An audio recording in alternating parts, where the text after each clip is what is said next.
But the US invaded Afghanistan because of 9/11. At the time, George W. Bush was president. Before he became president, he founded a company called Zapata Petroleum. Dick Cheney was George Bush's vice president.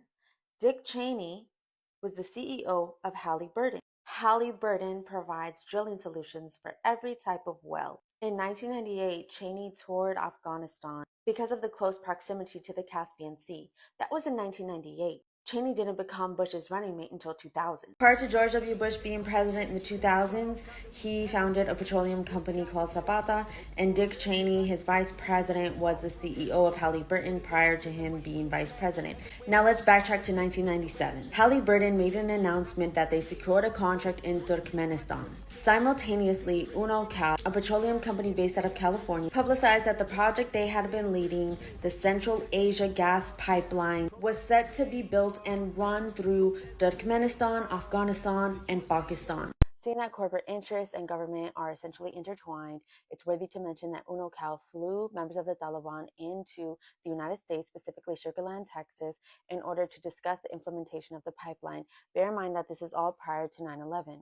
An Afghan man turned American government employee who worked on the Reagan administration and eventually went on to work for the Bush administration, also met with these members of the Taliban before they left. The Clinton administration was also in favor of the pipeline being built, and the cooperation of the Taliban was necessary. Seeing that the landscape in Afghanistan was super dangerous, Afghanistan had just come out of an invasion by the Soviets and consists of a lot of different ethnicities and tribal groups who each have their own language and culture and tribal leader to answer to, not necessarily a governing body. Due to the unsafe landscape and political climate in Afghanistan, Unocal and the administration depended on the Taliban to see a successful implementation of the pipeline through. So after Unocal bringing the Taliban over to Texas to negotiate the implementation of the pipeline, the Central Asia Gas Pipeline that even the Clinton administration was in favor of, in 1998, it all came to a halt when 2 U.S. embassies in Africa were attacked by Al-Qaeda, the group that was led by Osama bin Laden. Now, please bear in mind that the Taliban is a separate entity from Al-Qaeda. And although Osama bin Laden was not actually from Afghanistan, he was residing there after the attacks on the U.S. embassies in Africa, and this led to the Clinton administration pressing the Taliban to hand over Osama. Bear in mind again that all of this is prior to 9/11. Osama bin Laden wasn't always deemed an enemy by the US. Matter of fact, the CIA addressed him as Tim Osman in the 80s when Osama bin Laden came over from Saudi Arabia into Afghanistan as a volunteer to defend Afghanistan against the invading Soviets. And the group Osama bin Laden led, Al-Qaeda, was funded by the US and allegedly Pakistan. It's one of the Mujahideen groups defending Afghanistan against the Soviets, supported by the US. This is part 5 of me talking about the events leading up to 9/11.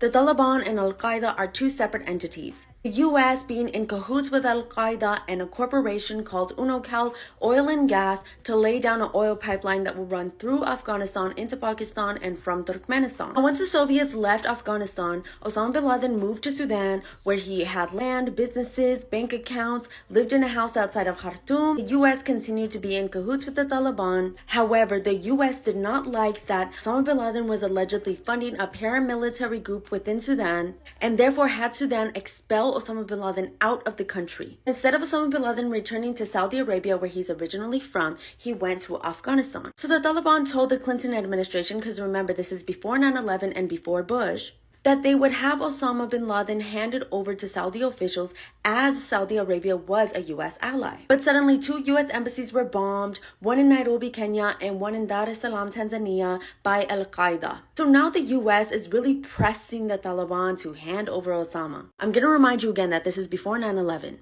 The Taliban wanted for U.S. to advocate for them to be recognized as a legitimate government by the international community. After Al-Qaeda struck those U.S. embassies, the Clinton administration struck Al-Qaeda training camp within Afghanistan, and they also struck a pharmaceutical lab in Sudan. The pharmaceutical lab in Sudan ended up not having any links to Al-Qaeda, and all they did was end up destroying half of Sudan's medicines. The Taliban did not like the fact that the U.S. struck Afghanistan and therefore did not hand Osama over to Saudi officials and left him residing within Afghanistan. Now the Taliban is telling the Clinton administration, look, we're not even going to give Osama over to Saudi officials like we said before, because y'all had the audacity to strike Afghanistan, and now, we don't like that, so we're just going to let Osama stay here in Afghanistan and live here. Now remember, this is before 9/11.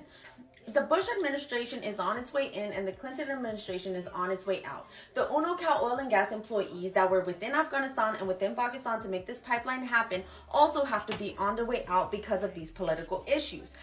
But the Bush administration still needs to be cozy and friendly and nice and figure out how to get up in there on a friendship basis with the Taliban because they need the Taliban's help to make this pipeline happen.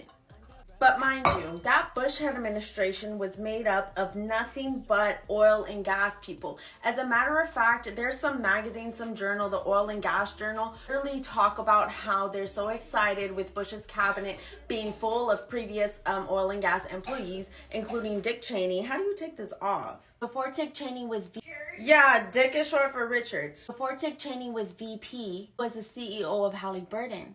And before he became the VP and was still with Halliburton, he did tour Afghanistan. He was interested in the land because of its proximity to the Caspian Sea, and he knew that it would be a good region to run a pipeline through. Remember, the Taliban, they wanted to be recognized as a legitimate government, and they expected for the U.S. to advocate for them in the international community for that to happen. Now, the Bush administration is adamant about this pipeline happening regardless of what happened before with UNOCAL having to pull out and this, that, and the third.